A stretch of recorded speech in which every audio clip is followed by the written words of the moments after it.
Ashama jirra jirtu hordoftoota chaanaalii kiyyaa warroonni taata hundi keessanuu akka fayyaa keessanii anu nagaa koodha isiniin jedha baga ittiin isin ga'e ayyaana Faasigaatiin hunduma keessaniiniyyuu bakka jirtanitti kan biyya keessa jirtanis kan biyya namaa jirtanis baga ittiin isin ga'e isiniin jechuu barbaada. Ayyaana Faasigaa ayyaana gaarii isiniif haa ta'u, horaa bulaa offolaa jabaadhaa isiniin jedha.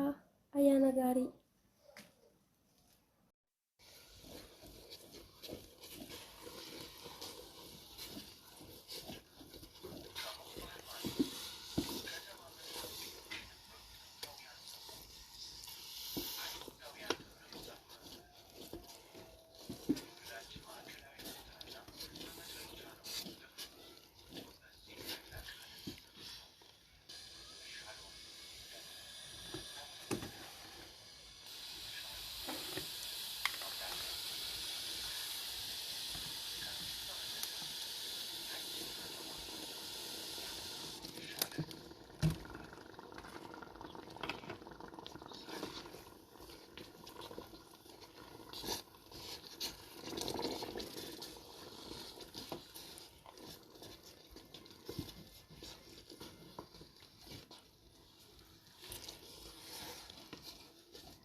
Ashama jirra jirtu hordoftoota chaanaalii kiyyaa warroonni taata hundi keessanuu akka fayyaa keessanii anu nagaa koodha isiniin jedha baga ittiin isin ga'e ayyaana Faasigaatiin hunduma keessaniiniyyuu bakka jirtanitti kan biyya keessa jirtanis kan biyya namaa jirtanis baga ittiin isin ga'e isiniin jechuu barbaada. Ayyaana Faasigaa ayyaana gaarii isiniif haa ta'u, horaa bulaa offolaa jabaadhaa isiniin jedha.